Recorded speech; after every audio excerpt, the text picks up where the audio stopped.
Hello everyone, today we will draw 3D mandala. So let's get started.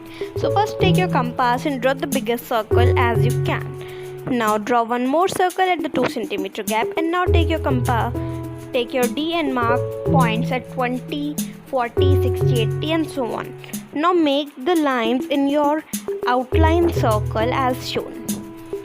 You can also do this directly with the help of a pen. Now mark the points at 1 cm and start drawing the circles from the basic circle only as shown. Now connect all the lines through that lines to the circle, and now we have to draw the patterns in it because our basic structure of our 3D mandala is already ready.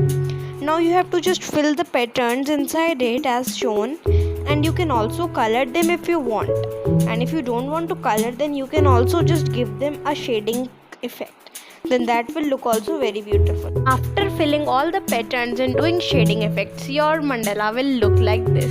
Isn't it so beautiful? Now it's ready. Our 3D mandala is looking so beautiful. Stay tuned for more videos.